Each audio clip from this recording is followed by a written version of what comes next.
안녕하십니까. 2020 배치쇼 쌍절곤 시작하겠습니다. 저는 편상욱이고 윤태곤 실장님도 그대로 계신데 가운데 뉴페이스가 계십니다. 누구실까요? 맞춰보세요.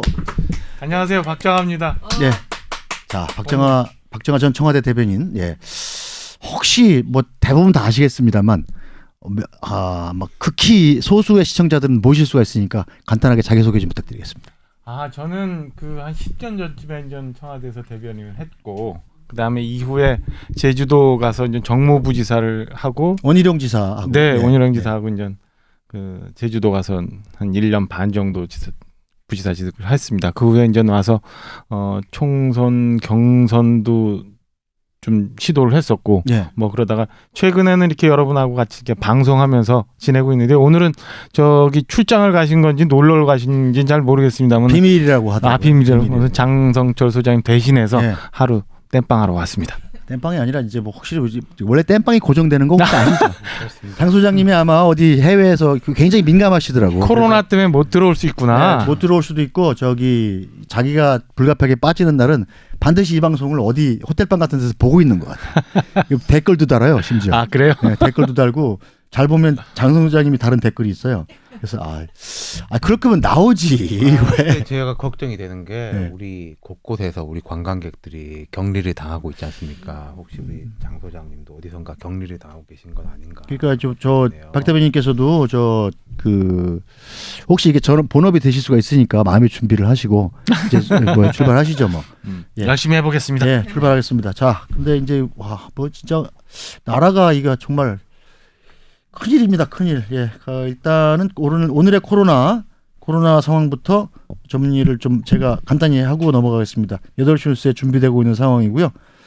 오늘 하루에 505명이 추가로 확진 판정이 나왔고 전체 환자가 그래서 1,766명이 됐습니다. 숨진 분도 한 분 더 들어서 13명이 됐는데 이 숨진 분 한 분이 이 확진 판정을 받고도 병실이 부족해서 입원을 못했던 분이에요. 참 무례했던 일이 약간 현실이 돼서 정말 안타깝습니다. 그리고 서울에서는 지금 헌혈버스 간호사 한 분이 확진이 돼가지고 서울 양천구에 사시는 분인데 병원에 헌혈차를 타시고 헌혈을 이제 받으러 다니셨던 분이셔서 그것도 약간 걱정은 되긴 합니다만 일단 뭐 소독을 철저히 했고 헌혈버스 안에 이제 뭐 다 차단이 돼 있었기 때문에 뭐 큰일은 없지 않겠나라고 좀 약간 위로가 되는 부분이네요. 예, 그럼 이제 이 정도로 정리하고 넘어가겠습니다. 예, 자 어떻게 보고 계십니까, 박 대변인께서는? 이제 좀 정리를 좀 해야 되는 거 아닌가 싶어요. 그러니까 지금 아직도 중국으로부터 들어오는 입국자들 차단하느냐 마느냐 이래 갖고 논란이 심한데, 이미 그 단계는 좀 지나서 우리 전국적으로 지역사회 감염이 뭐 전반적으로 많이 됐다라는 사실을 인정을 하고, 그에 맞춰서 그럼 우리는 어떤 대비를 해야 되느냐 이런 거에 대한 준비를 해야 될 것 같아요. 좀 전에 말씀하신 것처럼 지금 70 넘으신 분이 이제 확진 판정을 받았는데 결국에는 치료를 못 해가지고 돌아가셨잖아요. 근데 제가 볼 때는 이게 기저질환이 심하게 있거나 아니면 굉장히 노령이거나 이렇지 않은 분들의 경우는 우리나라 지금 의료 체계 안으로 들어오기만 하면 그렇죠. 크게 위험한 건 아니거든요. 그러니까 너무 국민들도 불안해하실 필요 없이 어떻게 하면 이게 이제 감염이 됐는지 확인하고, 그 다음에 두 번째는 말씀하신 것처럼 그렇게 치료를 못 받아갖고 잘못되는 분들이 없게끔 우리 의료 지원 체계를 이 비상 상황에 맞춰서 하느냐, 이런데 좀 중점적으로 이 질병 대책을 좀 전환해야 될 때가 아닌가, 저는 그런 생각이 좀 잠깐 들었습니다. 일단 뭐 질병관리본부도 이게 실책이다라는 점은 인정을 했어요.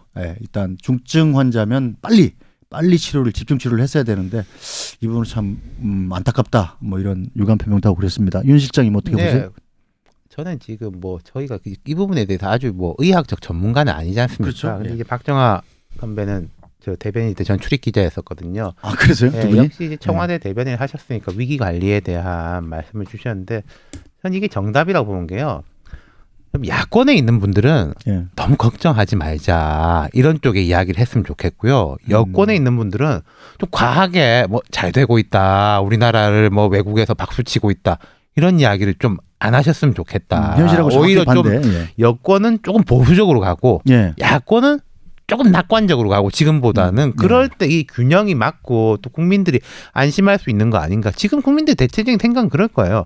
정부에 대해서 책임 물을 거 분명히 있다. 근데 그거는 좀 이따 묻자. 또 뭐 선거 때 또 이렇게 할 수도 있는 것이고, 그러니까 공격할 건 하겠지만은 좀 지금은 수습이 먼저 아니냐. 그리고 또 여당 입장에서도 여권 입장에서도 너무 과하게 방어하려고 하거나 뭐 여기서 이렇게 공격할 거니까 우리가 먼저 선제적으로 뭐라고 말을 해야지. 이런 식의 거는 좀 버렸으면 좋겠다. 그게 흔히들 이럴 때가 되면 정치적 계산은 버려놓자 그러지 않습니까? 저는 반대예요. 그럼 정치적 계산이 철저히 하셨으면 좋겠어요. 정치적 계산이 철저히 하면요. 어떻게 했을 때 결국 우리가 국민의 신뢰를 높일 것이냐를 알게 되는 거거든요. 정치적 계산을 아주 단순하게 하면 공격해야지. 이런 거라든지 되치게 해야지. 이거는 정치적 계산을 철저히 하는 게 아니라 정치적 계산을 얕게 했을 때 나오는 수라는 거죠. 깊게 계산하자. 깊게. 말이야 뭐 거꾸로 되는 거지만 어쨌든 지금 윤 실장 말씀하신 거 전적으로 100% 쌍수를 들고 이게 동의를 하는데 유튜브에서 이렇게 쌍수 드셔도 돼요. 아 그래 이렇게 하는데 만세. 이게 사실은 이 소위 말하는 오염 물질이 껴서 이런 일들이 생기. 여기서 오염 물질이라면 뭔가요? 소위 지금 정치적 판단 하지 말자고 했지만 저는 이 정무적 판단이라는 걸 오염 물질이라고 그러는데 어떻게 하는 게 우리한테 유리할까? 이거를 이 국면에서 어떻게 하는 게 우리한테 좀 더 나을까라는 잘못된 생각을 갖고 있어서 이게 이렇게 가고 있다. 그러니까 그거를 저는 유리하고 나을까를 크게 보면은 차라리 그러니까 된다는 거예요. 180도 돌리지 말고 360번 생각해 보자 이거죠. 그리고 이게 예를 들어서 오늘 8시 뉴스에 뭐라고 나올까? 이게 아니라 한 일주일 후, 한 달 후, 뭐 1년 후에 어떻게 될까? 그렇게 볼 수도 있는 거죠. 그렇죠. 네. 하여튼 전문가들한테 다 맡기고 국민들은 안심시키고 정치권은 한마디도 안 보태는 게 제일 좋을 것 같아요. 일단은 유 시장님 말씀대로 정치적 계산이 됐든 뭐가 됐든 간에 어쨌든 이 사태를 빨리 마무리하는 데만 온 신경을 썼으면 하는 게 심정인데, 일단 마스크가 지금 오늘부터 풀린다고 그랬는데 생각만큼 그렇게 쉽사리 구하기는 어려웠던 모양이죠.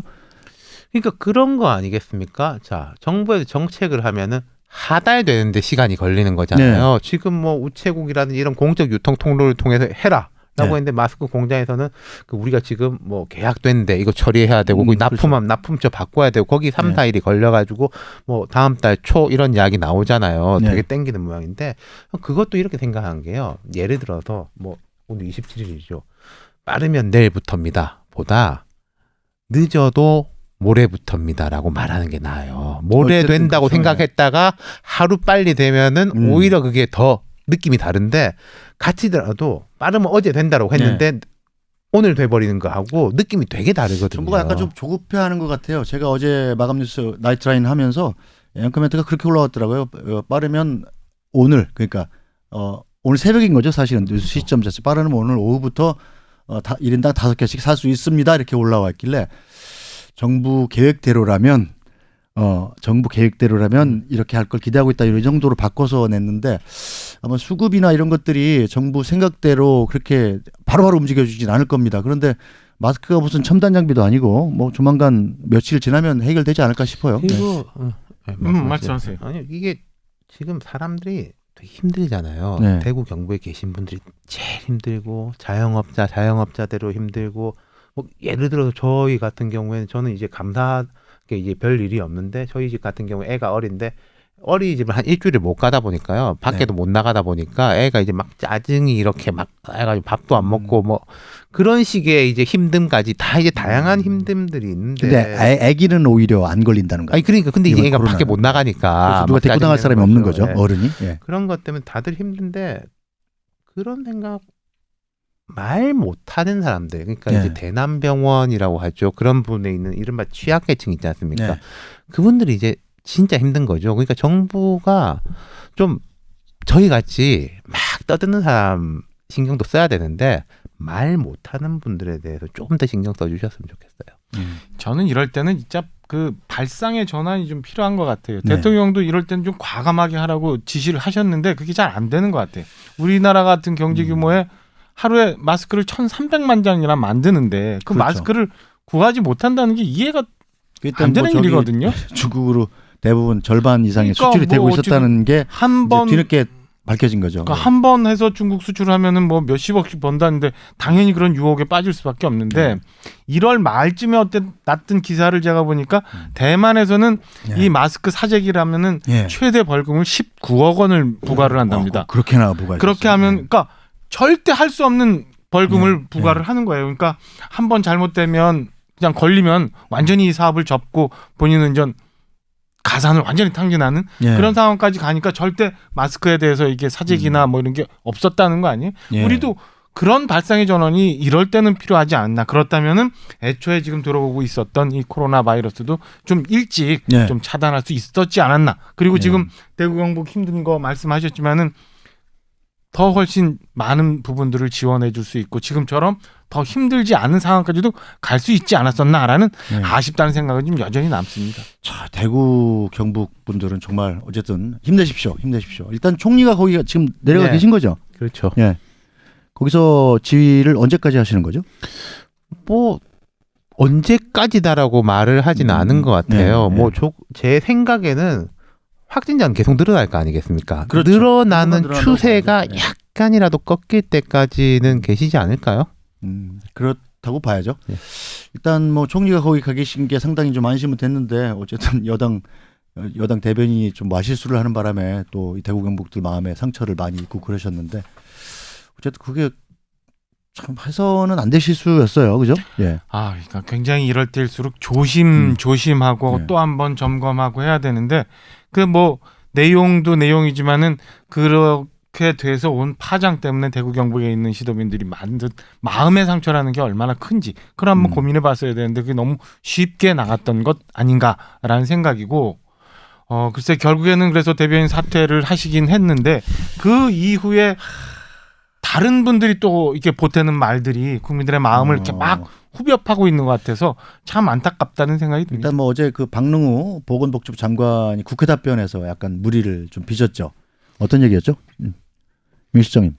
그러니까 이제 뭐 지금 계속 프레임이 그거지 않습니까? 야권에서는 왜 지금이라도 중국 입국 금지 안 시키냐. 뭐 거기에 대한 이제 공방이 오가다가 이게 또 보면은 좀 희한한 게요. 그 코로나 3법을 금방금방 통과시켰지 않습니까?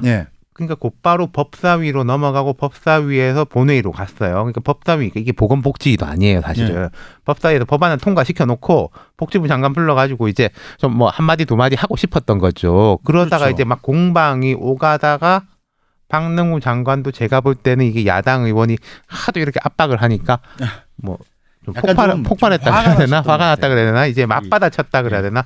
그런 쪽인 것 같으니까 이건 전혀 사실은 그게 있을 필요가 없는 공방인데 아무 필요 없는 공방인데 왜 저런 공방으로 또 국민들이 또 마음의 상처를 입어야 되나라는 굉장히 안타까운 생각이 들더라고요. 어떻게 보셨습니까? 이게 사실은 코로나19 같은 감염병의 경우 어디로 오는지 아무도 모르잖아요. 뭐 그렇죠. 그게 근원이 어딘지 모르는데 그래서 있을 수 있는 모든 가능성에 대해서 차단해 놓자라는 게 우리 일각에서 나왔던 얘기들인데 결국엔 그걸 안 하고 있는 중국으로부터 들어오는 입국자에 대해서 제한 조치를 크게 안 한 상태에서 확산이 되다 보니까 이런 불만들이 좀 생기는데 여기에 보건 담당하고 있는 보건복지부 장관이 이거는 그 중국으로부터는 입국자보다도 거기서 오고 있는 우리 국민들 때문에 그랬다라는 거 이제 불을 확 질러버리는 말씀을 그렇죠. 하니까 요즘에 보건복지 장관 이렇게 가끔 브리핑할 때 보면은 굉장히 그 피로해 있는 모습이 보여요. 역력히 그렇죠. 보이지만 피곤하죠. 그럼에도 불구하고 내가 지금 최전선에서 코로나19와 맞서서 국민들과 함께 국민들을 지키고 있다는 생각을 갖고 있어야 되는데 국회에서 질의가 이렇게 온다고 그다음에 좀 힘들다고 이렇게 답변을 하실 일은 아니었지 않나라는 생각입니다. 어쨌든 큰 실수를 하신 것 같아요. 뭐 이건 뭐 좀 사과를 하셔야 될 것 같습니다. 그리고 이 중국에 이게 왜 중국인을 막지 못했냐라는 거에 대해서 야당 의원들이 이제 추궁을 들어갔고 구체적으로 이제 뭐 정가빈 의원 이 추궁이 들어가니까 본인도 약간 흥분을 한 상태에서 그걸 어떻게 아냐. 사실 우리 정부로서는 외교적인 문제와 이 국민 방역이라는 문제에 비중을 잘 맞춰서 하느라고 우리의 방역 능력을 믿었던 것이고 사실은 그래서 막지 않았던 것인데 이제 자꾸 이제 중국을 왜 차단 안 했냐고 추궁이 들어오니까 홧김에 어떻게 보면 그런 말씀을 하셨던 것 같은데 하여튼 명백히 잘못하신 건 맞습니다. 신중치 못했던 발언 같아요. 네. 자, 집권 여당의 민주당이 좀 실수가 좀 잦은 편이에요. 아무래도 그렇죠. 왜냐하면은 야당은 공격하는 쪽이고 질의하는 쪽이잖아요. 네. 근데 여당은 방어하는 쪽이고 설명 책임이 있는 네. 거잖아요. 설명하는 사람이 실수할 가능성이 높은 거죠. 네. 뭐 질문하는 사람이야 헛다리 짚은 질문한다고 해서 크게 뭐가 손해가 있는 건 아닌데 여당 쪽에서 그러니까 아까 제가 말씀드린 게 좀 방어해야 된다라는 생각은 별로 좀 놓았으면 좋겠다. 오히려 맞을 때는 맞으면은 또 국민들이 다 보고 있거든요. 그렇죠. 저거는 과하게 때리는 거네. 지금 뭐 일하는데 방해하는 거네. 이런 식으로 또 야당에 대한 심판이 갈 수도 있는데 그거에 대해서 좀 너무 조급하게 생각하는 것들이 많은 것 같아요.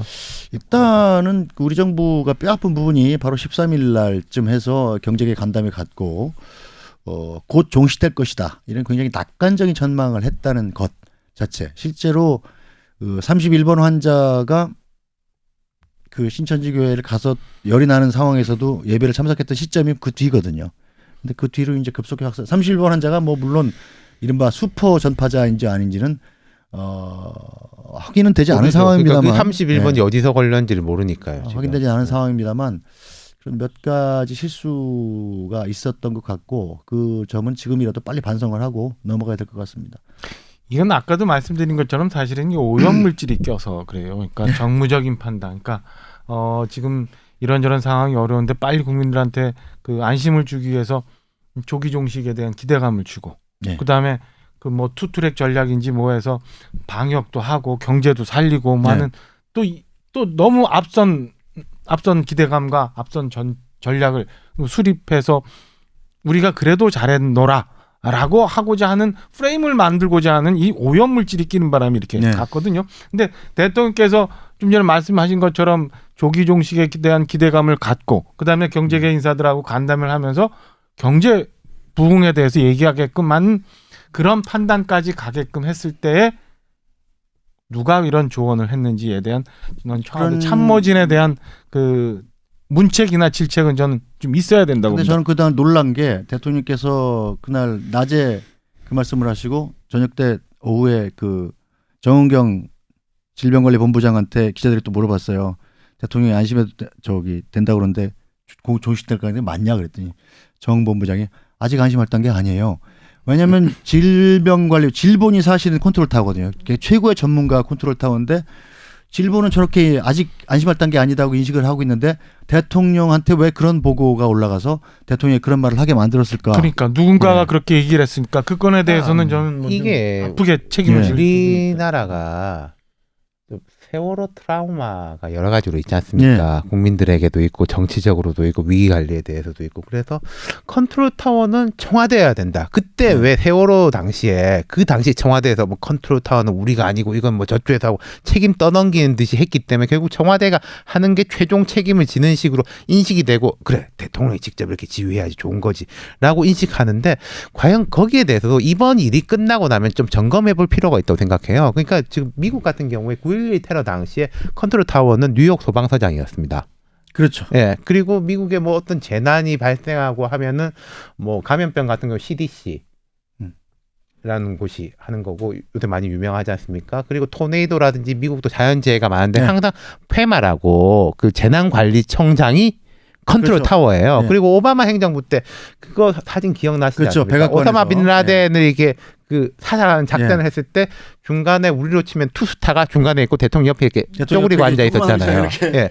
그러니까 그 실무 책임자가 컨트롤 타워를 하는 게 책임을 떠넘기는 게 절대 아니거든요. 그런 데 대한 좀 인식을 바꿀 수 있는 계기가 됐으면 좋겠어요. 대통령 너무 제왕적 대통령제가 너무 강력해서 그런 거 아닐까요? 그러니까 그때 당시에 세월호 때는 청와대가 자꾸 책임 떠넘기는 것처럼 보이니까 책임져야 된다라는 또 국민들이 그걸 바랬던 거는 맞는 거죠. 그리고 모든 대통령 후보들이 이제부터 우리가 다 책임지겠습니다. 여야 할 거 없이 그런 약속을 했고요. 자, 어쨌든 정치권에서도 지금 해결하려는 노력들이 있습니다. 문 대통령이 내일 국회에서 영수회담, 여야 영수들 간의 회담을 갖기로 했는데 청와대로 이 여야 영수들을 부른 게 아니라 본인이 국회를 가시겠다고 했어요. 무슨 뜻이 있는 건가요? 일단은 지금 그 최근에 보면은 문재인 대통령이 행보가 굉장히 바빠지셨어요. 대구도 그렇죠. 직접 가죠. 그다음에 이제 내일 그런 그 여야 회동도 하죠. 예. 지금 그리고 제일 급한 게 아무래도 추경 뭐 이런 얘기 있잖아요. 그리고 추경은 뭐 해야죠. 야당에서는 계속 지금 뭐 방역해야 되는데 정부 잘못됐다고 얘기 네. 나오고 하니까 정치권의 협조가 그 어느 때보다도 중요한 때라고 대통령이 판단한 것 같아요. 그래서 예. 직접 국회 가서 여야 대표 만나서 아마 협조를 구할 예정이신 것 같고 아마 추경에 대한 얘기 제일 많이 하실 텐데 일단 야당에서 오는 쓴소리라도 이번에는 좀 그냥 대부분 잘 좀 들어주시고 거기서 필요한 것들에 대해서는 정책적으로 과감히 좀 전달 좀 하실 필요는 있지 않나. 그리고 야당도 이번 건에 대해서는 어떤 일이 있어도 좀 협조해서 뭐 긴급 재정명령권 얘기까지 나올 정도로 네. 지금 대구 경북 상황은 굉장히 어려운데 추경이 빨리 집행될 수 있도록 좀 도와줄 필요는 있다. 이렇게 네. 생각합니다. 내일은 저는 사실은 키는 황교안 대표가 잡고 있다고 생각해요. 네. 왜냐하면 우리가 자 예측해 보십시오. 초당적 협력, 뭐 네. 여야가 힘을 합쳐가지고 하기로 했다. 이 국민들한테 그 메시지를 내놓기 위해서 하는 그 회동 아니겠습니까? 뭐 아주 대표들이 뭐 전문적인 데 대해서 알면 얼마나 알겠어요. 전문적인 이야기가 오갈 것도 아니고. 그럼 이제 황교안 대표는 그 생각할 거예요. 아, 어떤 부분까지는 내가 이제 따끔하게 뭐 이야기 지책하는 모습을 보이고 어떤 부분은 협력하고 이렇게 생각하실 건데 저는 지금 생각하는 것보다 지책 부분 반으로 확 낮춰도 된다. 그리고 뭐 이 자리에서 중국인 입국 금지 당장이라도 하는 걸 약속하십시오. 이런 이야기는 절대로 안 하는 게 맞다. 그 말씀드리고 싶어요. 자, 뭐 댓글에도 조금씩 올라옵니다만 신천지와 미래통합당이 무슨 관계냐. 이거 지금 오늘 하루 종일 화제가 되고 있죠, 지금. 예? 신천지와 미래통합당이 관련이 있습니까? 제가 알고 있는 한 신천지와 미래통합은 전혀 관계가 없는 것 같고 네. 이런 게 사실은 국론을 분열시키고 이 지금 방역 당국이 열심히 일하고 있는 그 일선에 있는 공무원들 힘 빠지게 만드는 일이에요. 그리고 어려운 상황에서도 견디고 있는 대구 경북에 있는 시도민들 힘 빠지게 하는 일이고 다 응원하면서 도와주고 있는 전국에 있는 국민들 어렵게 만든 일인데 대통령하고 청와대가 먼저 이런 얘기했어요. 그러니까 처음에 코로나19 터졌을 때 가짜뉴스 근절하겠다. 네. 이런 게 바로 가짜뉴스거든요. 이런 거 바로 정리 좀 해주셨으면 하는 게 저는 바람이에요. 방통위에서 괜히 대통령 신년 기자회견 하는데 응? 뭐 질문 잘못됐다고 해서 뭐 그 방송이 그 질문 때문에 뭐 문을 닫았니 안 닫니 이런 논란 만들지 말고 이런 가짜뉴스 이건 명백한 가짜뉴스 그리고 국민들한테 하나도 도움이 안 되는 이런 가짜뉴스 근절해내는 게 방통위가 지금 해야 될 일 아닌가. 제가 이제 두 가지를 네. 짚어보고 싶은 게요. 신천지하고 미래통합당은 관련이 있기도 하고 없기도 하죠. 아, 그래요? 다른 당도 마찬가지입니다. 그 신천지 쪽에 뭐 인터넷에 네. 모아놓은 것들이 있는데 신천지가 뭐 지금 30만 명 그러잖아요. 네. 신도가 그럼 전국 조직이잖아요. 신천지의 각 교회한테 표창장 준 사람들.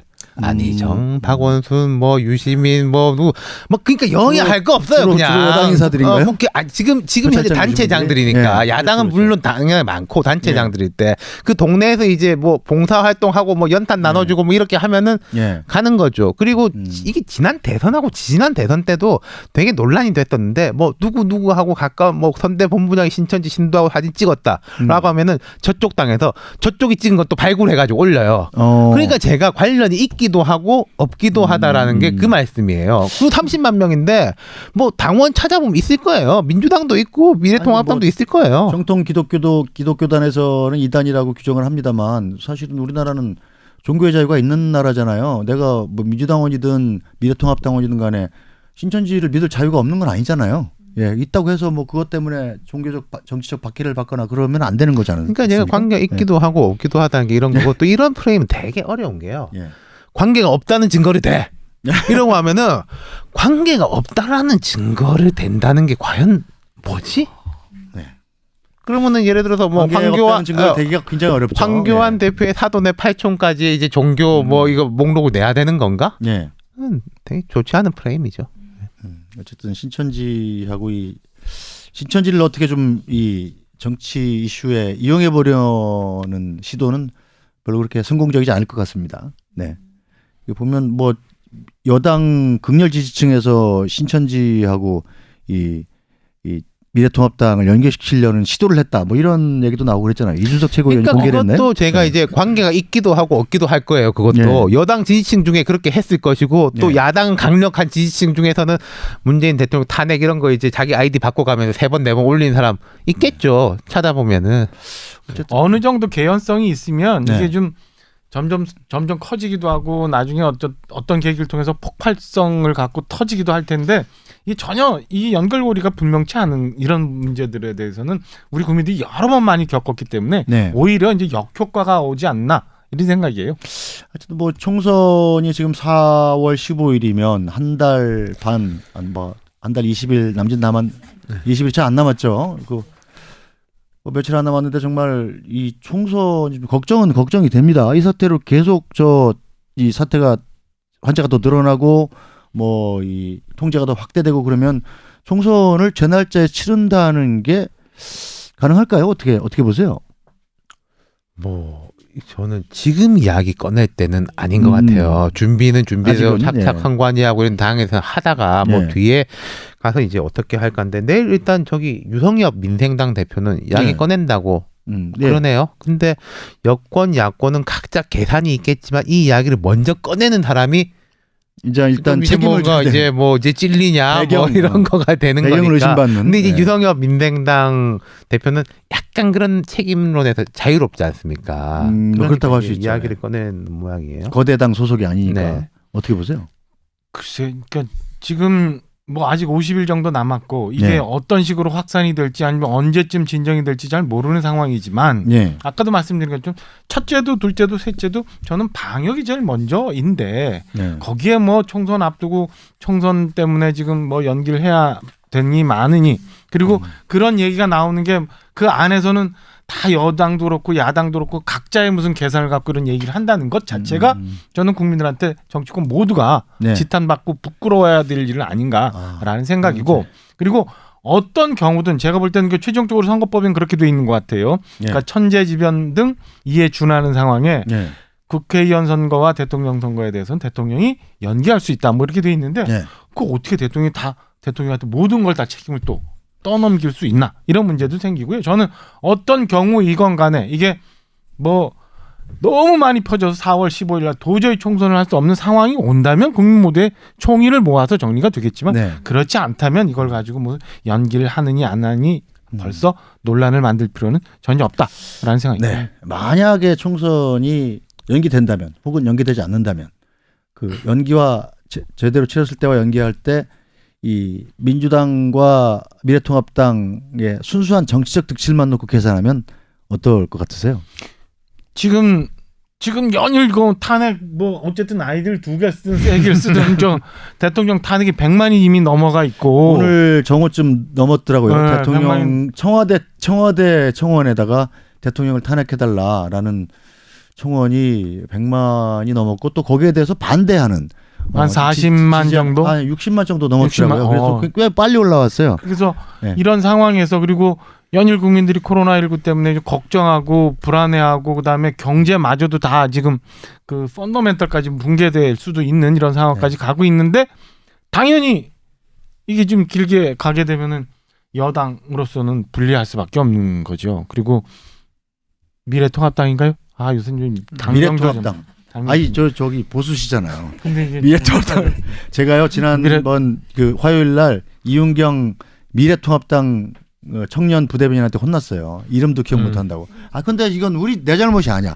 왜냐하면 제 친구 중에 이름 바꾼 친구가 하나 있어요. 그 친구 자주 안 만나는데 왜 새로 바꾼 이름을 안 불러주냐고 저한테 뭐라고 하더라고. 그래서 야 그건 내 잘못이 아니다. 내가 너를 20년 넘게 만났는데 갑자기 이름을 바꿔놓고. 아 근데 우리나라처럼 이름 한번 이야기 한번 해봅시다. 우리나라처럼 이렇게 정당명을 자주 바꾸는 나라가 있습니까? 없죠. 네. 네. 영국은 지금 뭐 수백 년째 토리, 노동당 보수당, 미국도 민주당 공화당. 재밌는 게요. 네. 지금 프랑스 집권 여당이 앙마르슈라는 신생 정당이지 않습니까? 마크롱 대통령이 당선된 이유 만든 전진. 전진. 앙마르슈를 우리나라에 갖고 오면요, 되게 오래된 정당이에요. 그 당이. 아 그래 전진당. 그렇죠. 그게 3년이나 무려 3년이나 됐으니까 3년 됐죠. 그렇죠. 오래된 정당이죠. 1인 정당이었죠. 네. 네. 자, 야 본격적으로 코로나 얘기를 좀 그만하고 넘어갈까 하다가 좀 더 해볼까요? 근데 전 세계적으로도 우리나라를 굉장히 우리나라의 코로나 대처를 좀 주목하고 있을 것 같다는 생각이 듭니다. 왜냐하면 우리나라가 이 세월호 사태 이후로 이 정보를 숨기면 정권이 뒤집어진다라는 생각이 확실하게 자리를 잡았잖아요. 그래서 적어도 메르스 사태하고 비교를 해보면 전 이번에 뉴스를 보도를 해가면서 정보가 참으로 빨리 투명하게 공개가 된다는 생각을 합니다. 그리고 검사 능력도 사실은 세계 최고고 일본은 그 유람선 하나 그 3,000몇 명 검사하는데 며칠 한 뭐 일주일 열흘 이렇게 걸리잖아요. 근데 우리는 뭐 거의 한 만 키트씩 한꺼번에 해버리니까 투명하게 빨리 검사를 해서 빨리 공개를 하니까 오히려 환자가 기하급수적으로 확 늘어나서 이게 위기감이 더 높아지는 효과가 또 있는 것 같아요. 그 외신의 보도에 대해 가지고 뭐 민주당 박강원 최고위원이 이제 뭐 좋은 부분만 떼서 했다 뭐 이렇게 비판을 받았는데 그 외신을 읽어보면은 둘 다가 있어요. 한국이 이제 통제 범위 밖으로 왜 이렇게 급속하게 안 좋아졌냐라는 부분도 있고 한국의 투명성과 개방성과 그리고 이제 그 검진 능력이 만화가 돼 있다. 그 명과 암이 다 들어 있거든요. 저는 그게 현재 우리 상황인 것 같아요. 그리고 저는 요즘 중국 보면서 약이 오르는 게 열받죠. 되게 중국에 이제 황구시로 돼가지고 언론들이 한국에 대해 가지고 뭐 훈수 뜨고 막 이러면서 우리는 과단성 있게 했는데 니들은 이렇게 못하잖아. 그래서 문제잖아라는 게 저는 정치적 의도가 깔려 있다고 생각하거든요. 그리고 중국은 이제 공산당 일당 독재 체제에 대한 반감이 워낙 심하니까 우리 체제가 적어도 효율적이긴 하다라는 걸 내세우고 싶어하는 거죠. 그러니까 우리가 욕은 먹었지만 우리가 이제 강제로 이렇게 단절하고 하니까 막은 거지. 저쪽 한국 우리보다 뭐 경제적으로 잘 살고 또 개방된 민주사회니까 더 어려움이 많잖아라는 걸 보여주고 싶었는데 이게 참 냉전 때는 아닌데 저는 이게 약간 체제 경쟁? 하는 그런 느낌도 들어요. 그래서 개방되고 자유롭고 야당이 막 욕도 하고 청와대 청원 게시판에다가 대통령 탄핵하자라고 말도 하고 또 무슨 소리냐 대통령 응원해야지라고 하는 이 역동성을 있는 우리가 진짜 이겼으면 좋겠어요. 중국한테. 우리는 뭐 당연히 이길 텐데 하여튼 저 중국 베이징 특파원을 하면서 중국에서 중국 사람들한테 가장 많이 질문을 받은 게 뭐였냐면 야 니네는 어떻게 국가 주석을 탄핵을 하냐. 그 중국 사람들은 한 번도 민주적으로 자기네 대통령을 지도자를 뽑아본 적이 없는 사람들이기 때문에 그리고 잘못하는 게 있어도 그거를 국민 스스로 끌어낼 수 있다는 사실 자체에 대해서 저게 과연 지구상에 일어나는 일인가라는 굉장히 이상하다는 생각을 하고 있어요. 저희와 많이 다릅니다. 그래서 그건. 근데 이 건 관련해 갖고 대중국 관련한 부분에 대해서는 시간이 지났음에도 불구하고 아쉬운 점은 분명히 있어요. 우리는 지금 그 중국의 그 중국으로부터 들어오는 입국자에 대한 거에 대해서 굉장히 편안하게 상대적으로 그렇죠. 해준 편인데 지금 중국은 벌써 이 동북 삼성을 비롯해 가지고 경제 활동 얘기하고 웨이하이 뭐 그러고서 그냥 예고도 없이 막 격리시켜 버리고 그리고 뭐 한국인 출입금지라는 팻말도 붙고 뭐 그랬대요. 그러니까 제가요 예를 들어서 뭐 키리바시, 서사모아 이런 데는 작은 섬나라기 때문에 이런 감염병이 너무나 취약하기 때문에 그런 나라가 이제 막는 거 이해함. 대만 같이 일관되게 하는 나라도 이해함. 근데 이제 중국은 우리한테는 이래놓고 이제 자기들은 제가 100번 양보해가지고 뭐 격리 그것도 이해하는데 오늘부터 격리입니다. 오시는 분들은 알고 오세요라고 하면은 안 가거나 아주 오래된 그 일이 있거나 하는 사람만 갈 거 아닙니까? 근데 비행기 딱 떨어지니까 격리. 이건 정말 아니죠. 어쨌든 간에 이건 뭐 좀 우리가 앞으로 좀 대중 외교를 할 때도 좀 참고를 해봐야 될 부분인 건 맞는 것 같습니다. 네, 그 정도로 넘어가고요. 자, 정치 얘기 해야 되는데 오늘 코로나 때문에 자꾸 이 엎기로 새가지고 자 민주당이 이제 물갈이를 시작을 했네요. 어제 밤 자정쯤에 이게 경선 결과가 좀 나왔어요. 나왔습니다. 현역이 많이 경선하면서 패했어요. 근데 현역이 많이 패했다기보다는요. 약간 연배가 있는 중진 의원들, 초재선 의원들은 또 거의 다 뚫었어요. 초재선 의원들 중에 자기 지역 그 비례대표 권미혁 의원 같은 경우에는 경선에 탈락했는데 비례인데 이제 안양으로 가가지고 거기 3인 경선이었는데 그 현역 의원 두 사람이 떨어지고 그 원외가 됐는데 다른 이제 초재선이 자기 지역구를 갖고 있는 사람들은 거의 다 됐거든요. 근데 이석현, 이종걸, 신경민 의원은 재선이지만 좀 연배가 있으시고, 심재권 의원 3선인데 연배가 있으시고, 유승희, 이춘덕 이런 분들, 그러니까 익숙한 사람이라고 그래야 되나? 익숙함을 뒤집으면 피로감이 되지 않습니까? 예. 그런 분들이 많이 떨어졌어요. 예. 그리고 뭐 시스템 공천이라고 해서 하고는 있지만은 네. 현실적으로 경선이라는 게 갖고 있는 한계점이 드러난 상황도 보여지는 것 같아요. 네. 그러니까 경선을 하면 현역 유리할 수밖에 없어요. 그래서 그렇죠. 애초에 민주당 지도부가 의도했던 것처럼 그 현역 물갈이가 많이는 안 되는 상황이 되고 있다라고 평가를 좀 해볼 수도 있다고 보여집니다. 이게 미래통합당은 네. 이 공천 발표가 왜 늦어집니까? 자꾸? 미래통합당은 넘어야 될 산 있잖아요. 크게 홍준표? 넘어야 될 TK, 홍준표, 뭐 김태호 이런 등등의 분들이 있기 때문에 예. 그리고 그분들에 대해서 아직 정리가 안 된 것 같아요. 그러니까 오죽하면 다음 주에 TK 같은 경우는 화상 면접을 한다고 하고 예. 오늘도 뭐 발표가 일부 나는 네. 예상도 있습니다만은 홍준표, 김태호 전 지사에 대해서 그 쓰임에 대해서 네. 여전히 아직도 공관위에서도 합의가 안 되고 뭐 이런 상황이 같아요. 약간 좀 고민은 좀 있는 것 같아요. 예. 이 보니까 청년 3인만 공천을 확정을 했네요. 노원갑의 이준석, 광진갑의 김병민, 도봉갑의 김재섭. 이제 김재섭 이분은 잘 모르는데 네. 앞에 두 분은 이제 잘 아는 사람들인데 뭐 이준석 약간 대표야 뭐. 중도 합리적인 이미지 네. 그리고 언변이 좋은 사람들이라는 이제 공통점이 있죠. 깔끔한 이미지에다가 그러니까 이게 저 한국당 아니, 미래통합당으로 치면 이쪽이 좀 험지지 않습니까? 그렇죠. 험지 쪽에 파이팅이 좋은 젊은이들을 내보내서 붐업을 일으키겠다. 뭐 이런 계획이겠죠. 이현주 의원 때문에 또 약간 좀 내용이 있는 것 같아요. 그러니까요. 이게 장성철 소장님이 항상 강조하는 부분인데 네. 저도 김영호 위원장이 네. 이현주 의원에 대해서 그렇게 왜 왜 그렇게 좋아하지? 막 이런 약간 느낌 드는 거. 그리고 제가 이제 고향이 부산이고 그러니까요. 부산 쪽 예. 정치인들 그분이 있는데 이현주 의원이 한 6개월 전일 때는 되게 가치가 높았던 게 맞는데 예. 지금 이현주 의원이 영도에 나간다고 해가지고 그 전략공천 된다고 해가지고 와 부산에도 이현주 뭐 이렇게 해가지고 흐름이 있을까? 전 그거 잘 모르겠어요. 그건 사실. 발표났네요.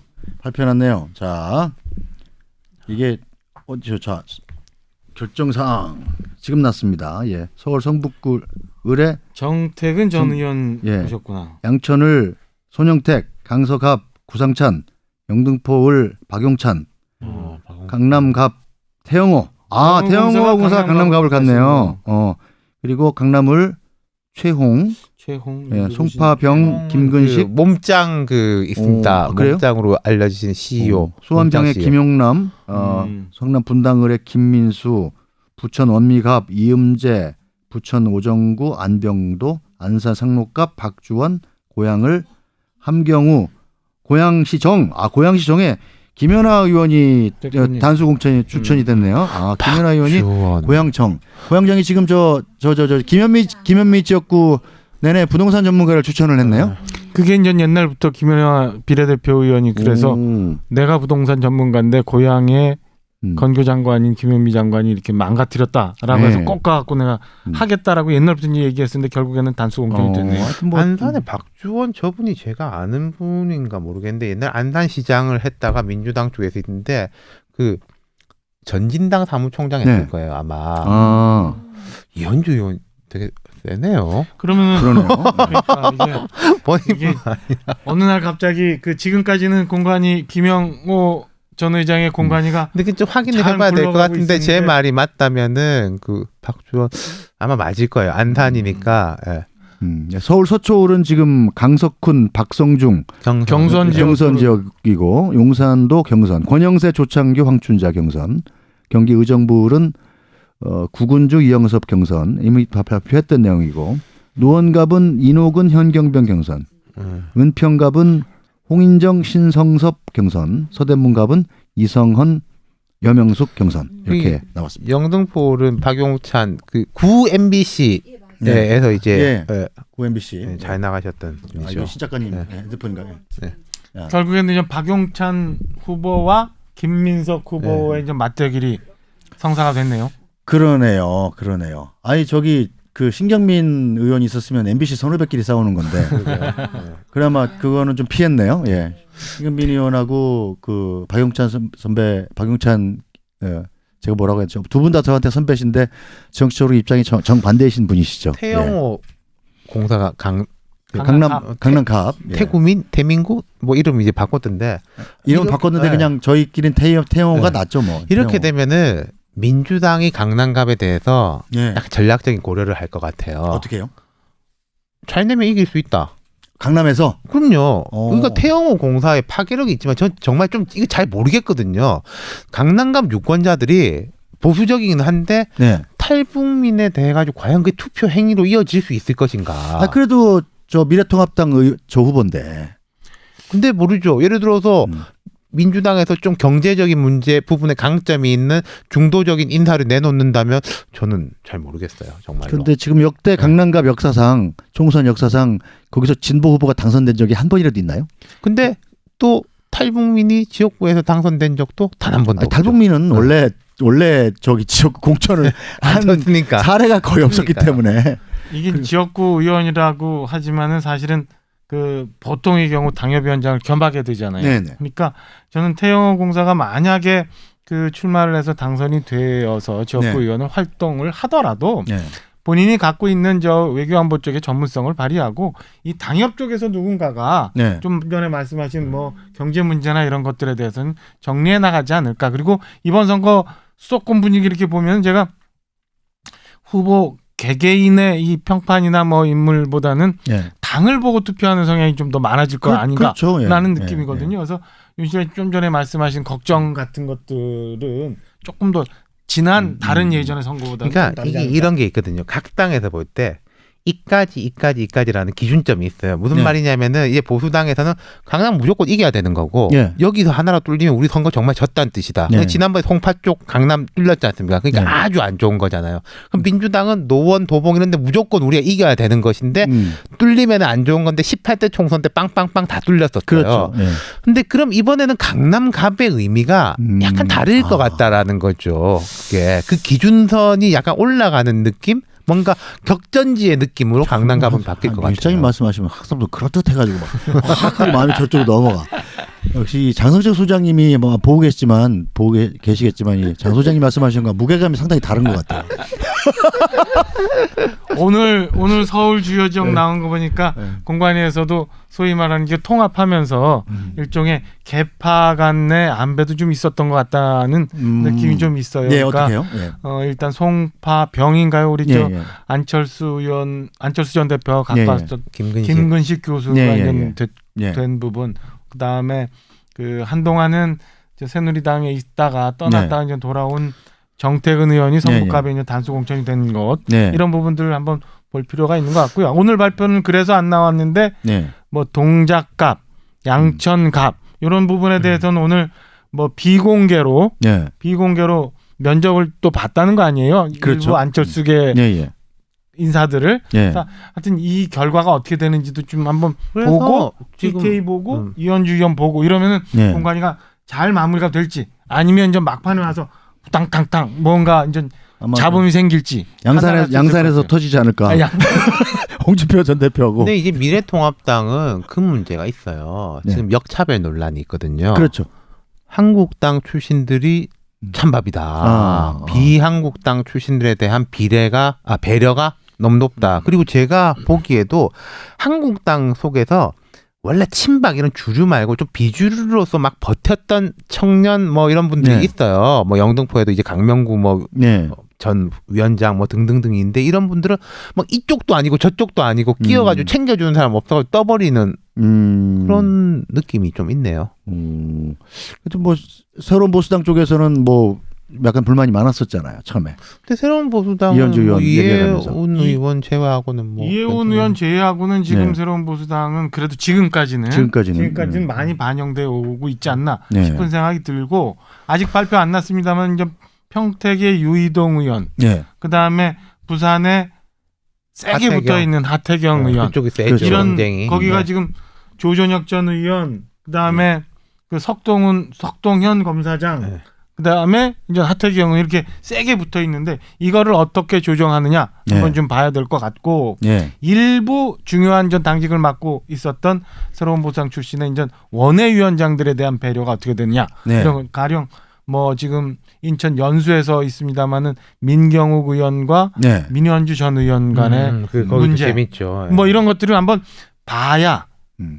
이게 넘어갔느냐 아니면 거기서도 또 사단이 나느냐 이런 걸 좀 판단해 볼 수 있지 않나. 민경욱 의원도 워낙 좀 이게 좀 대변인 해가면서 이것저것 설화를 많이 겪어서 또 그 친박 상징성이 너무 강한 것도 있죠. 그렇죠. 예. 그때 지금 박근혜 정부에서 청와대 대변인을 했으니까.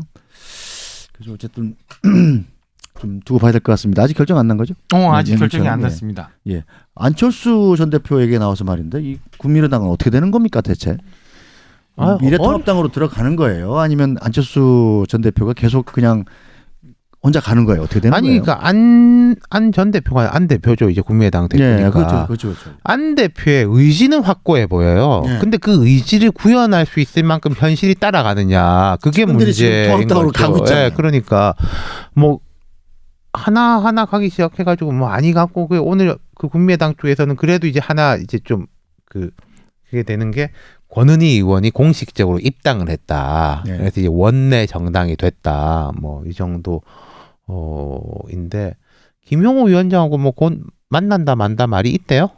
근데 네. 또 뭐 방송 저기 하기 전에 봤더니 김영우 위원장은 안철수 전 대표 쪽에서 연락 안 올 거다 이런 말씀을 또 하셨더라고요. 본인은 만날 의지를 만날 표명하셨었잖아요. 했는데 예. 연락이 안 올 거다, 뭐 당분간 안 올 거다 이런 말씀하시는 거 보면 뭔가 얘기가 되고 있었는데 예. 그게 또 잘 안 그러니까 걸려간. 제가 거 생각할 땐 어떤지. 그래요. 안 대표는 의지는 확고해 보이거든요. 예. 좀 더 가보고 싶은 거겠죠. 네. 근데 좀 더 가다가도 안 좋으면 예. 만나겠죠. 안 대표한테 전화 안 왔죠 아직. 윤 시장님한테.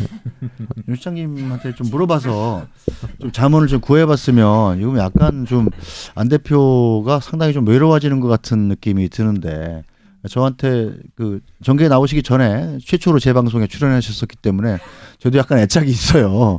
잘 되셨고 되셨으면 좋겠고 또 사실은 정치계에 굉장히 새로운 피였잖아요. 새로운 피. 그렇죠. 전자 때묻지 않은 새로운 피로 새로운 중도를 창조할 수 있는 그런 파워가 있었는데 좀 이어나갈 수 없을까 이런 그러니까 아쉬움이 좀 일단 있습니다. 여야의 강력한 이제 양쪽에서 당기는 힘이 크고 그다음 코로나 19 같은 경우에도 안 대표한테 안 좋은 거예요. 네. 이슈를 빨아들이니까 뭐 그러니까, 새로운 예. 의제가 나올 게 없잖아요. 이게 경선에서 신인들한테도 사실 불리하고요. 각 그렇죠. 당에서.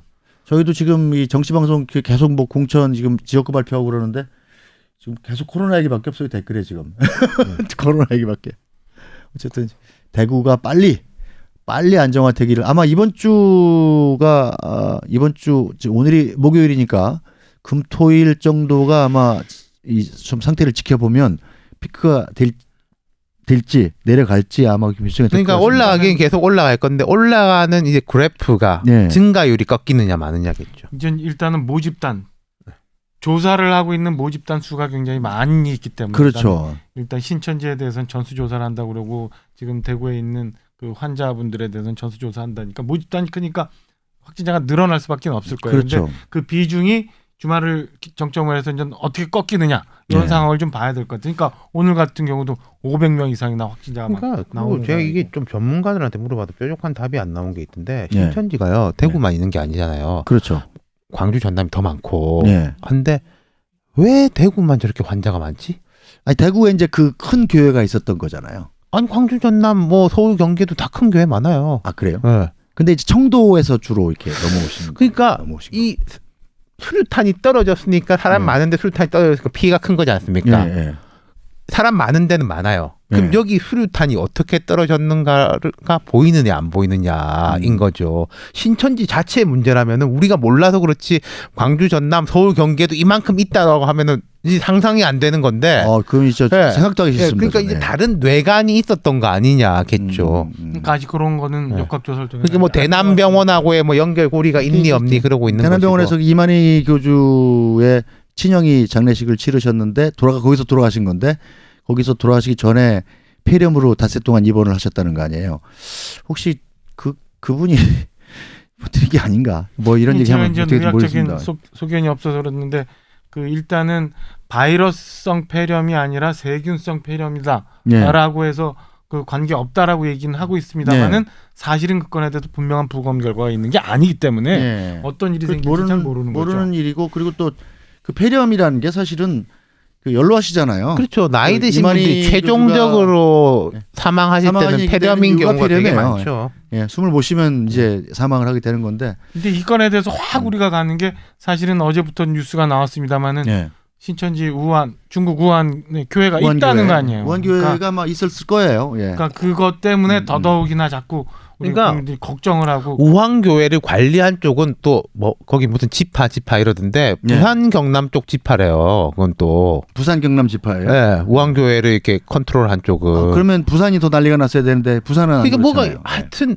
잘 모르겠어요. 예. 우한을 관리한 건 부산 지파였다. 부산 경남 지파였다. 그렇다면 대구하고 연결고리가 그렇게 썩 깔끔하게 떨어지진 않네요. 네. 자, 어쨌든 간에 힘들게 싸우고 있는 대구, 경북 의료진 여러분. 오늘도 그 자원봉사하러 가신 의사 선생님들도 꽤 계시더라고요. 그분들한테 정말 힘겨운 싸움 잘 이겨내시길 바라고 시민 여러분도 힘내시길 저희가 온 힘을 다해서 바라겠습니다.